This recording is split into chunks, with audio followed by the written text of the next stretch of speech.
السلام علیکم ورحمۃ اللہ وبرکاتہ۔ آپ کا ہمارے چینل میں استقبال ہے، اور آج کا ہمارا سبق یہ نمبر 21 ہائے مخلوط سے شروع ہوگا۔ یہ آپ نے پچھلے سبق میں دیکھا ہوگا کہ جتنے بھی سبق آئے ہیں سب کے اندر وہ ملے جلے حرف ہے اور ایک نہ ایک حرف سے ملے ہوئے ہیں۔ جس طرح سے یہ خالص حرف ہا ہے، یہ ایک حرف دوسرے حرفوں سے ملا ہوا ہے، ان کے لکھنے کے بعد میں شکل بدل گئی ہیں۔ اسی طرح سے اب یہاں کا جو سبق آج کا ہے، یہاں پر بھی یہ ہا ہے، یہ ہا کی ہی شکل ہے، اور اس سے پہلے دوسرے حرفوں کو ملا دیا گیا ہے۔ جیسے با کو ہا کے ساتھ ملا دیا گیا ہے، ہائے مخلوط کر دیا گیا، تو یہ با اور ہا دو چشمی ملنے کے بعد میں اس کی آواز الگ ہو جائے گی، اور اس کو ہا مخلوط ہونے کے بعد میں اس کی آواز بھا نکلے گی۔ اس کو بولیں گے بھا، بھے کی آواز نکلے گی۔ پے اور ہا دو چشمے ملنے کے بعد میں پھے کی آواز نکلے گی۔ تے اور ہے دو چشمے مخلوط کر کے اس کو تھے کی آواز نکلے گی۔ جس طرح سے ہم ہندی کے حروف کے اندر سمجھ سکتے ہیں کہ بھے، بھے جس سے بھالو والا یا بھرم والا جو بھے بنتا ہے وہ والا بھے بنے گا۔ پھے یہ پھل اس طرح کا وہ ہندی والا حرف بن جائے گا۔ تھے یہ تھرمس والا حرف بن جائے گا۔ یہ ٹھے، ٹھیلا، ٹھٹھیرا جو اس طرح کا حرف استعمال ہوتا ہے، یہ ٹھے بن جائے گا۔ ٹے اور ہا دو چشمے ملنے کے بعد ٹھے کی آواز آئے گی۔ جیم اور ہا دو چشمے ملنے کے بعد اس میں جھے کی آواز آئے گی۔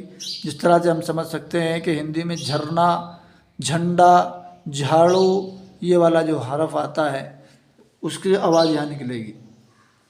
چے اور ہا مخلوط ملنے کے بعد میں اس کو ہوگا چھے کی آواز نکلے گی۔ دال اور ہا دو چشمے ملنے کے بعد ڈھے کی آواز نکلے گی، دھے۔ اور یہ ڈال اور ہا مخلوط، اس کو ڈھے کی آواز نکلے گی۔ ڑے اور ہا دو چشمی مخلوط ہونے کے بعد ڑھے کی آواز نکلے گی۔ جس طرح ہندی میں سمجھ سکتے ہیں کہ پڑھ، پڑھ کا جو آخر کا حرف ہے ڑھے، وہ اس طرح کی یہ آواز نکلے گی۔ اس طرح کاف اور ہا ملنے کے بعد میں کھے کی آواز نکلے گی۔ گاف اور ہا ملنے کے بعد گھ۔ یہاں تک کہ یہ حرفوں کی ہم نے آواز سمجھ لی ہے۔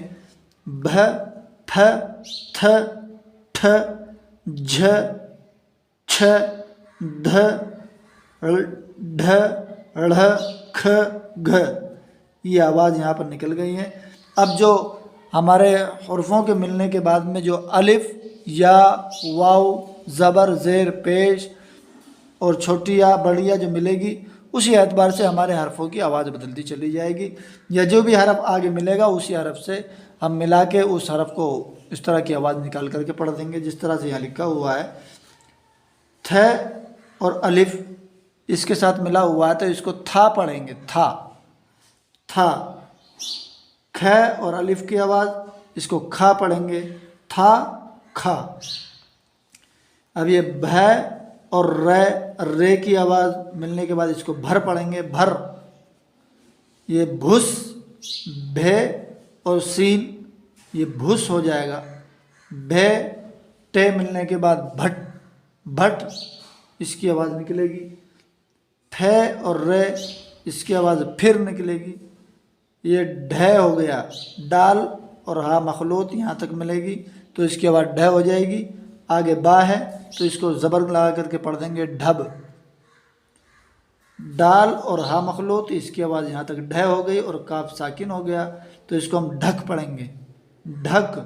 اسی طرح یہ تھم، جھٹ اس کو ہم زیر لگا کر کے پڑھیں گے، چھن، زبر لگا کے پڑھ دیں گے تو چھن ہو جائے گا، پیش لگا کے پڑھ دیں گے چھن ہو جائے گا۔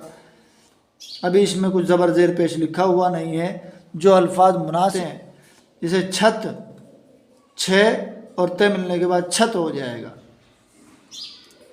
دھر یہ زبر کے ساتھ را سے ملا ہوا ہے، دھر۔ یہ کھے لام زیر کے ساتھ لام ساکن ہے،